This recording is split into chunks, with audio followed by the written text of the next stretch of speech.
All right. Good.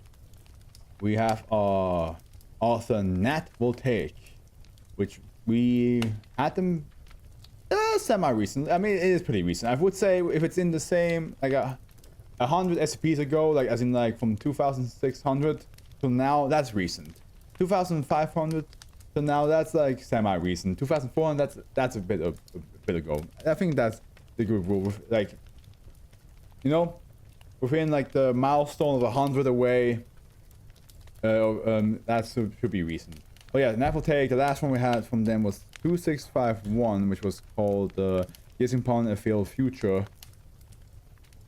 Oh yeah, I think that was like the little like race on is it the race or is I know it's on the moon. I know it's on the moon. There was like there's like all these like carvings of what was supposed to happen to the world, but one of the creatures in that group kind of like, you know, to say it nicely, fucked it up for them. They fucked it up for them, and so they went extinct instead of taking over the world. So that was the last one we had from Nat Voltaic, and now we have Caelivorous Remnants, and I'm gonna look up what Caelivorous means, or if I even say that correctly now that I think about it. Or enunciation. Also, I think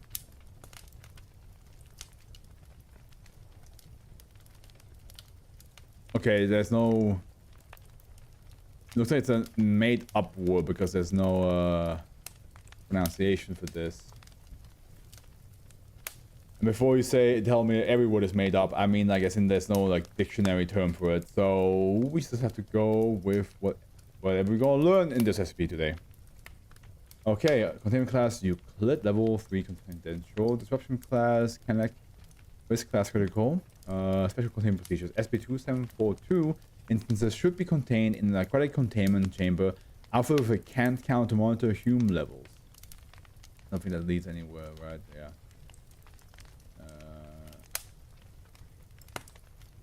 Oh, it's a determine the strength or amount of reality.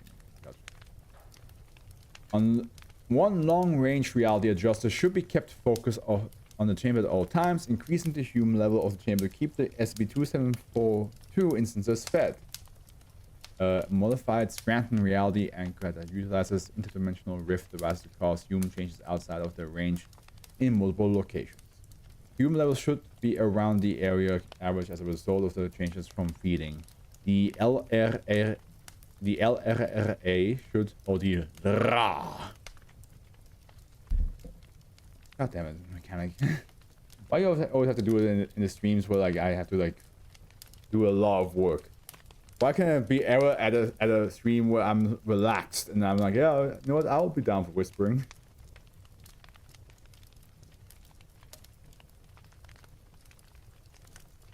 For 1 minute you rolled it. Okay. What was I? To check whether it maintains on a weekly basis to ensure optimal human levels are kept. If any changes in human levels are detected, level 4/2742 personnel should be notified immediately. Any new SCP-2742 instances should either be transferred to containment sites or used in experiment at secure testing facilities.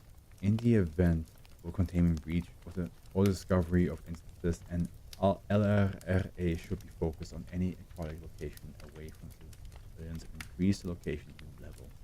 Once the instances arrive at the location, a task force will be deployed for containment. If a 2742 Vardia event occurs, the area of the event should be quarantined for as long as necessary.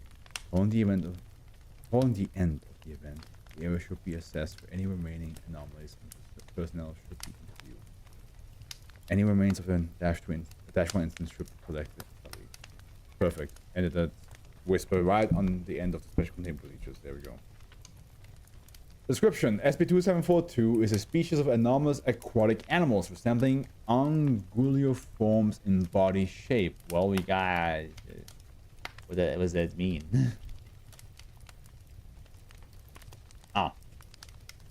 eels. Gotcha. SCP-2742.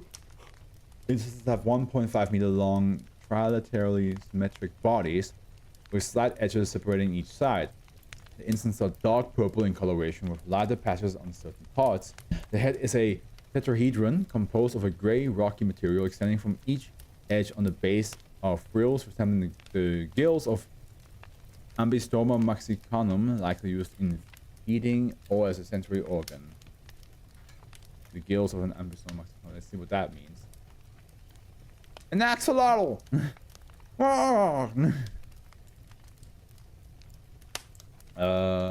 Each side of the body has a row of 3 bioluminescent sacs which rapidly flash random colors. SCP-2742 instances do not have blood or a similar substance. Instances reproduce asexually, transforming a sac on their body into a new instance. A single instance may reproduce up to 9 times as the sacs do not regenerate. Additional information on anatomy can be found in document 2742 bio. New axolotl questions. A lot of axolotls, cute animal. Yeah, no, axolotls are great. They look so adorable. Axolotls is the type of animal that, like, if you try to explain that to somebody who has no idea what animals are, which of course is impossible in this world, but let's just say that you actually explain it to somebody who doesn't know what animals are. Like, if they ever hear like dog and cats, like, okay, I can kind of get it. But if you explain that to an axolotl to like to somebody, like they're like, is that a fucking mythical beast? What the fuck are you talking about?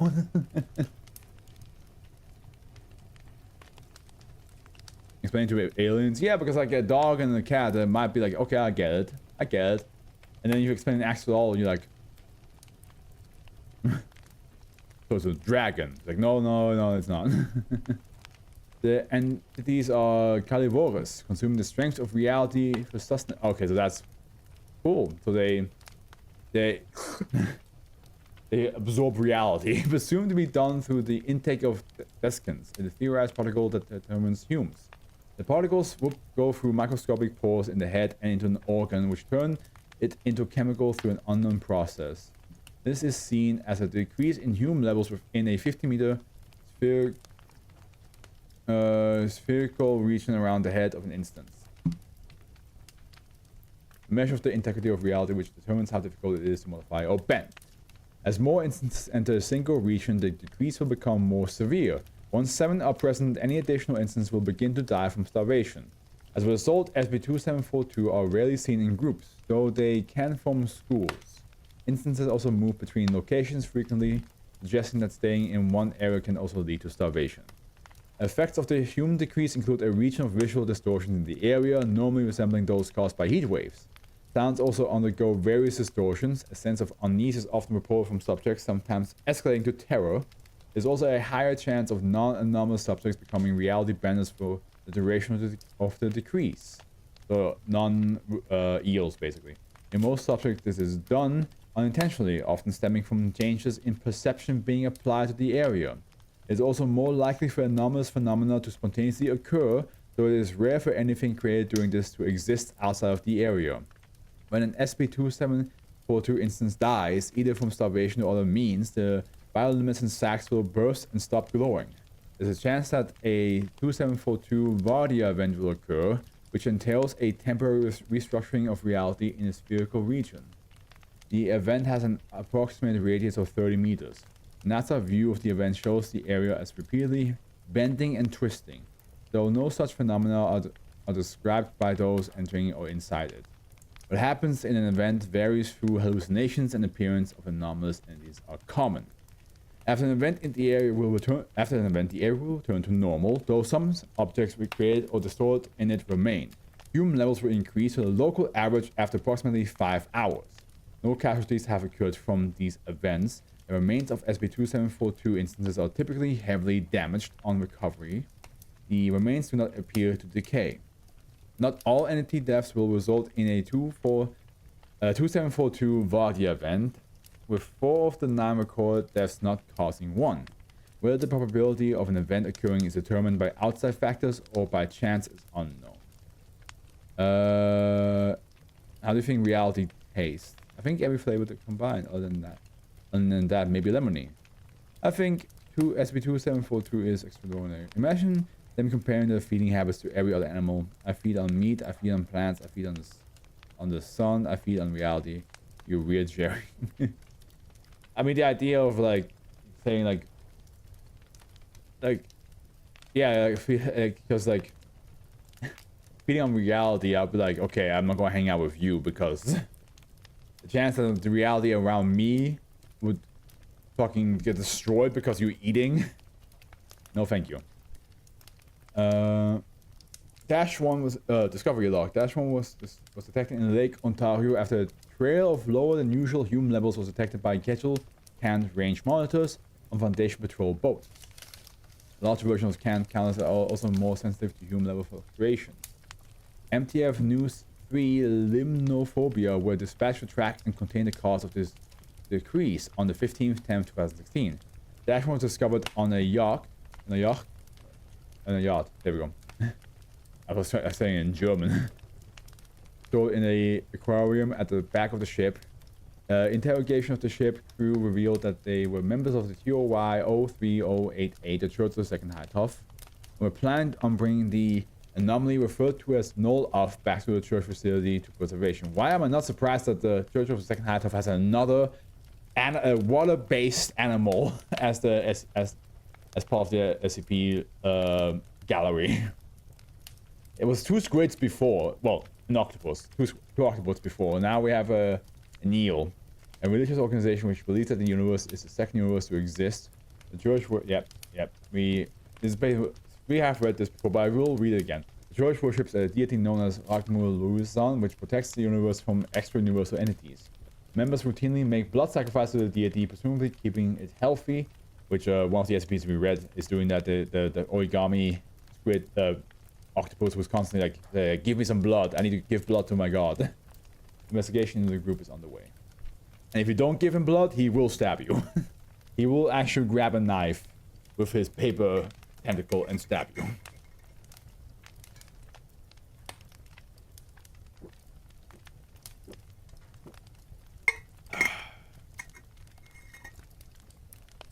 A ritual was used by the crew to let them detect changes in reality, leading to the discovery of -1. Due to the effect of reality decrease, a full interview was unable to be performed at the time of discovery. The crew was detained, interrogated, and subsequently administered amnestics. -1 was brought to Site 201 for containment, and the yacht was stored for investigation. For context, when human levels drop, reality becomes less real and the laws of physics start to break, which is why anomalies occur around them. I don't know which is the better in the SCP universe. Eels are reality with actual gills, or the extra-dimensional squid race people. Pick if you want. I mean, the script one is a lot more funnier. That's a lot more funnier, while the eel one is like, it could literally destroy the world.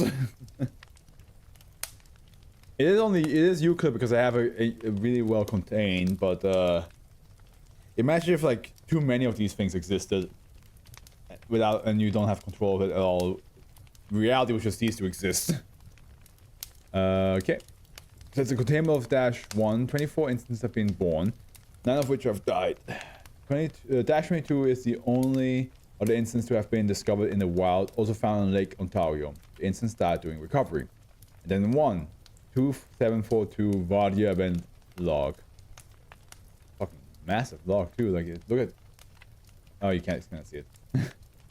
Due to the difficulties in retrieving footage of this event, most of the known details are based on reports from personnel. Conflicting reports will be described. So here we have event 1, date 19/10/2016, site 201, -8, cause of instance death, starvation. Description: a purple silhouette of an elongated SCP-2742 instance designated -E1 begins moving through the area, carving holes in walls and personnel it would pass through.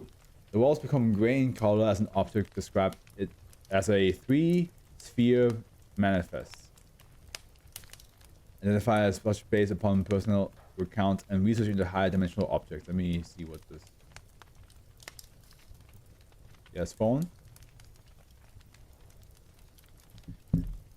Oh hey, so that little footnote leads me to 2634. 2634.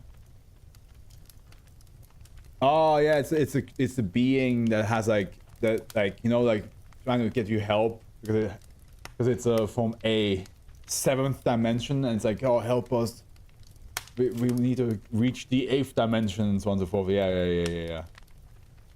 So that's what described as a 3 spheres manifest. A silhouette passing into the 3 sphere, causing a ripple effect on its surface. The object remains until the end of the event. Other personnel report seeing hallways flooded with a liquid appearing as visual static which had no mass to it. Recovered items: a standard issue Foundation water bottle containing a gray liquid composed primarily of carbon. Event 2. 2nd 11 2016, site 1, instance -9 of instance death starvation again. Okay. Description: the entire area becomes black, with personnel experiencing the effects of zero gravity. A large white entity is seen at a distance, rapidly changing its size and shape, occasionally being separated in half and reforming. Various white dots and amorphous shapes are seen coming off of it. -E1 appears in the distance. At this point, some personnel report being pulled toward the entity, which reportedly had a Hume level with 0 around it. Descriptions following this vary. Other personnel report that the white entity breaking apart into clusters of stars and some nebula. Some personnel would morph and divide into miniature solar systems of varying structure, which would disintegrate or change shape when near -E1. A dark blue silhouette manifests in the distance with a vaguely humanoid torso, a spherical head on the chest, legs that have a mass of tendrils as the lower half, and 5 amorphous objects that circle around the torso, designated E2. The silhouette is positioned above a solid gas clouds researchers have burst into, which have formed into a large disc. Fucking trippy, man. Recovered items: 11 spheres composed of solid human tissue, varying in size with genetic matches to personnel in the event. A Foundation issued tablet with the words "the lesser of mind" and described on the screen, with the corner of the device stretched out on 1 meter in length. Additional notes: contrary to reports, no changes in human levels were detected during this. Testimony: Dr. Lana Varda. I spent a good while tumbling around through that boring void. True, the cosmic paint splatter was interesting, but there was a whole lack of excitement. Up until the serpent flame began slithering its way toward me, I tried to push myself away, but that's difficult to do when you can't push on anything. I saw James and the rest of them getting sucked towards it and disfigured, so I freaked out and got a nice lungful of bitter nothing. Next thing I knew, I was joining them. They were stretched and split and reformed repeatedly, while the colors engulfed me beat disharmonious drums. My eyes turned into a fractal and my spine elongated to somewhere, while that thing, Nolos, its 9 eyes just stared. Thank whatever god exists, I'm not in its vision now. Isn't Nolos... Okay, no, it's not. Okay. Interesting. Event 3, 10th, 11th, 2016, testing facility 31, instance -13, cause of instance death starvation. Description: the area's floor bends into an orange platform with a large metal statue in the center of it. The platform is constructed from bones. The platform is constructed from bones of unknown entities, some of which protrude from its surface. The statue depicts a tribedal entity with tendrils wrapping around its torso, a crescent-shaped head, and 2 femur-shaped protrusions extending from its back. The walls expand until the platform appears to be in space, surrounded by yellow nebula and dark planets. A bright pink sphere with circular patterns moving across it illuminates the area. Various silhouettes of different entities appear on the platform and begin to worship the statue. Personnel either turned into the silhouettes or joined in the worshipping. Common noises in the area include chirping, gargling, and chanting. On occasion, the entities are accidentally forced off of the platform and dissolved into clouds of particles. One researcher stated that they saw the entity -2 floating overhead. Recovered items: the statue, which bears an inscription in Autoton that says, "All praise be your Lord of all might." A liquid composed of water, carbon, and sulfur. Forming the corpse of quadrilaterally symmetric organism which resembled Dendrobates tinctorius, the corpse dissolved into the liquid 30 minutes after recovery. Testimony: Dr. Selman Haluk. It was beautiful. What? Want me to say more? Did the others sound too delusional with the descriptions? It would be impressive if they didn't. Being there, bowing and shouting, and we had no privacy there. Nothing cared. We could melt into each other and dance through mental rivers as waft of the burning skeptical thoughts filled the glory of the whole. Don't say the glory of the whole. That sounds a little bit too close to something else. It wasn't a big deal that nobody could send, since we had no reason to. Event 4. 24th 11 2016, testing facility 31. Instance 17. Cause of instance death: physical trauma, not starvation this time. The event began in a similar manner to Event 3, though only one researcher transformed into the shape of the statue at the start. Eventually, personnel reported -E2 appearing in front of them. The crowd around the statue starts to panic, and the entity reportedly vanished. At this point, personnel reported losing all control over their bodies, stating that E2 had forced them out of the mines. The researcher who became the statue transforms into a white silhouette of the entity it depicts, designated E3. Versions of E2 emerge from the crowd members and fly towards E3, with the researcher reportedly blacking out. The E2 versions vanish, and E3 can be seen spasming while releasing blue light. The platform breaks apart as a pink sphere contorts. Recovered items: none. Note: this event was experienced by a crew of 3 agents from NTF Nu 3 who were on the Foundation containment submersible during this. Names of the agents are used in this due to there being few personnel involved. Event 5. 1st 12 2016. Underwater Lake, Ontario. Instance 22. Cause of instance death: prior injuries. A lot of footnotes in this one, eh? Several gashes along its body and a red metal spike that had impaled it. Description: the area turns black with a cluster of light specks in the distance. The corpse of 22 transforms into E1 and begins to swim around. The submersible transforms into E3, and Agent Garvin Nail becomes E2.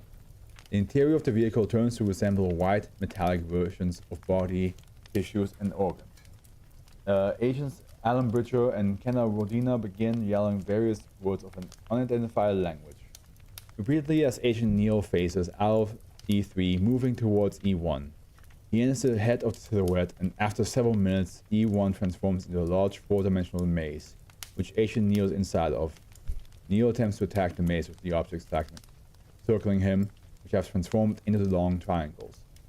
Parts of the maze break and begins to rapidly spin around, causing Neil to be thrown around inside of it. At this point, Agent Bridger and Rodina pass out from exhaustion. Based on damage footage from a camera on the submersible, Agent Neil continued to be thrown around until the maze breaks apart. E1 reforms and splits apart into various smaller versions of itself. Recovered items: 11 slivers of tissue suspected to be from 20-22 found in the submersible ballast, a red metal spike with various unidentified thaumaturgical symbols carved on it. Additional notes: all agents were recovered when the submersible resurfaced an hour after the supposed end of the event. Agent Neil is currently undergoing medical and psychological treatment. After being found unresponsive and unaware of recovery, agents, while repeatedly tapping his fingers, the corpse of SCP-2742 is presumed to have been eviscerated during the event. As psychological issues are now known to result from 2742 Verdia events, all upcoming experiments involving SCP-2742 at Testing Facility 31 have been cancelled. Instances stored at the facility are being transported to nearby sites. Testimony: Agent Alan Bridger. Rodina and I couldn't talk to each other, but we knew we were going through the same hell. We weren't just compelled to chant about whatever it was, we were being forced to. Something was actively pushing and prying at my thoughts, scraping something that made us speak. Even when I thumped onto the floor, I kept feeling it hold onto and reach through my brain in every place it should. Last remember, it just frantically coughing for a while before it stopped. Addendum 2, level 4 access required. Event 6, date 18th 1st 2017, area 12, 2633, yeah?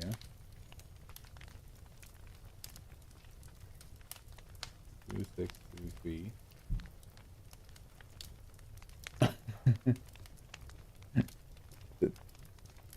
So how Tom it would leave me the fucking the graphs that make you high as shit. Okay, unknown. Cause of death is none.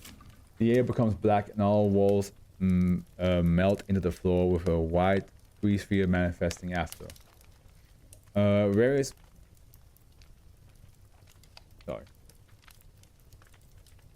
all walls will various red cracks appear along this sphere and it bursts after a minute, projecting a gray silhouette of an SCP-2742 instance of it. The silhouette floats through the area until a second sphere forms, which it enters. After entrance, the sphere vanishes and the event ends. Recovered items: a 4-meter tall mask composed of skin tissue from SCP-2742 instances, resembling E1 in shape, with tendrils anchoring to the ground. 1 liter of SCP-874 in the instance containment chamber. Additional notes: during this event, all Scranton reality anchor at Area 12 shut off, accompanied by a large increase in humans. Multiple hallways leading to the SCP-2742 containment chamber had also collapsed, injuring 5 researchers. Security footage of the containment chamber immediately prior to the event showed no signs of any instance deaths, suggesting that a 2742 Vardia event can occur at any time. Containment procedures are being reassessed by the Secure Containment Board to ensure proper containment of SCP-2742 instances. Information regarding this event has been restricted to prevent fears of major reality shifts from low-level personnel. Whether the shutdown of SRAs was caused by the anomaly or an outside force under investigation.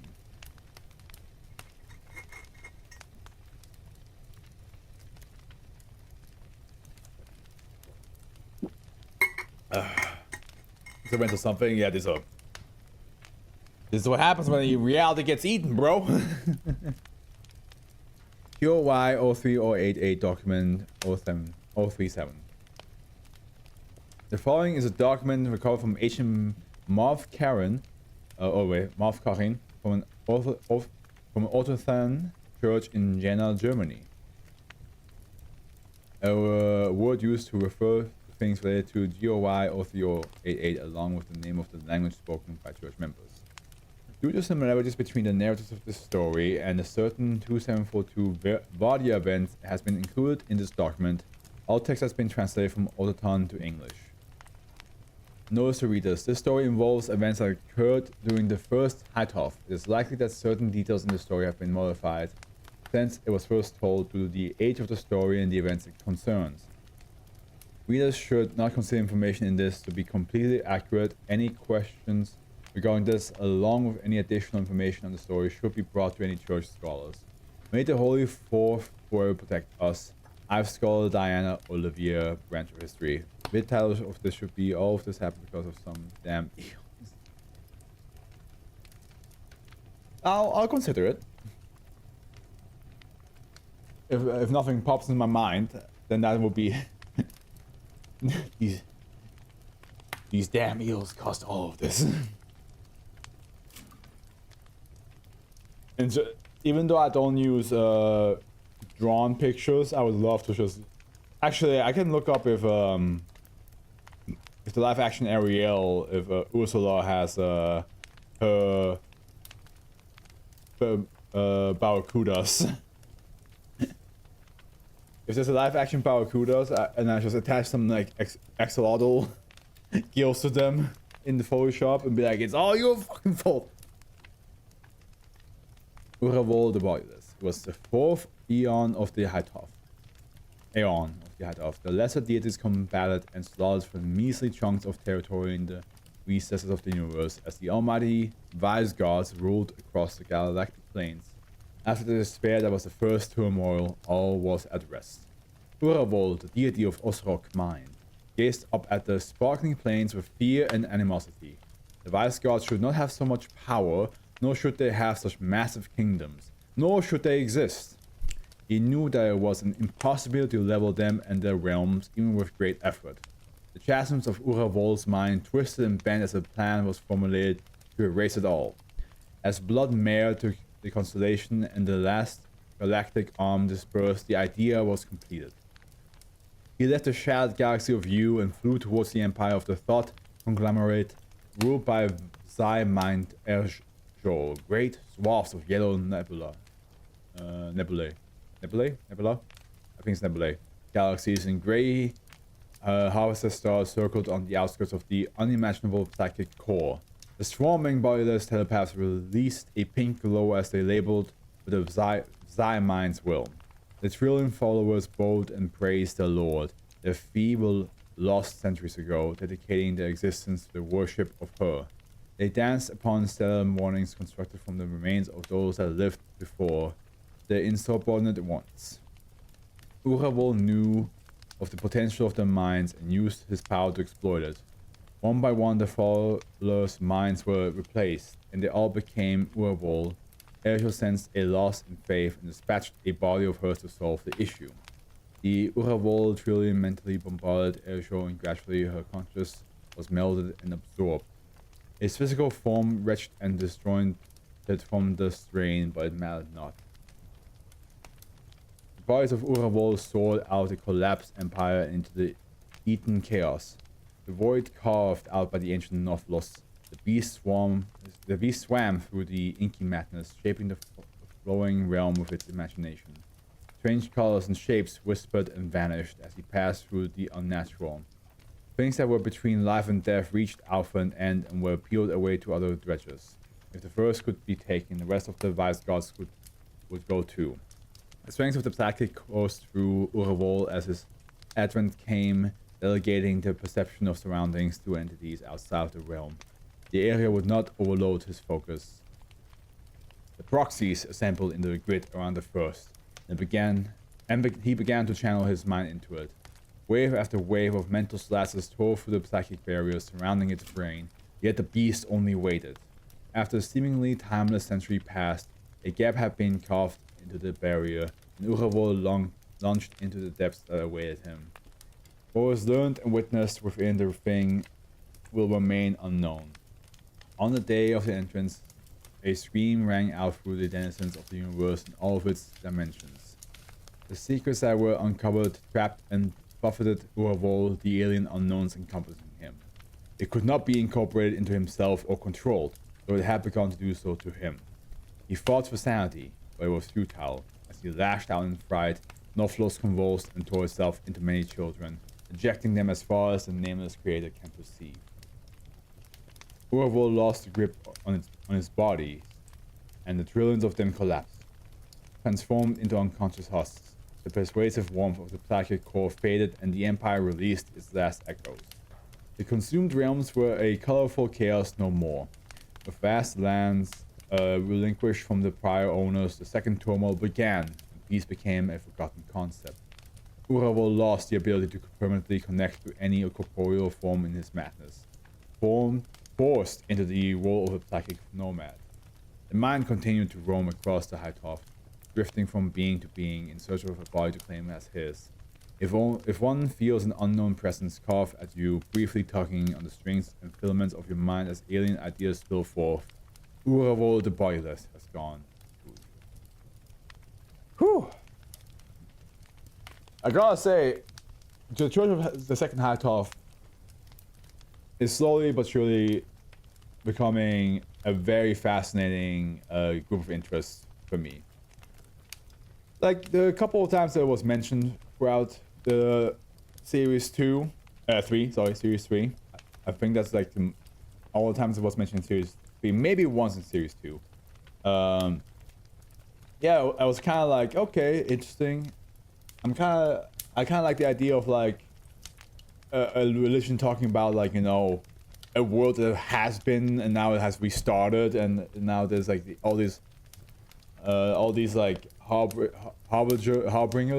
yeah, harbingers out there and heralds that are trying to, like, you know, prevent another restart with the knowledge of what happened before, but we don't know about it, of course. I kind of like the concept. I kind of like that. It's also like a good idea, a good concept for deja vu, because like it's kind of like, oh, because, you know, the world used to exist before, and this is a whole restart of the world again. On the custom page, Noble take Dallas, 2 church, 2 high house. Oh, yeah. Says 2 church, 2 high. Yeah, that makes sense. I like that. Me like it.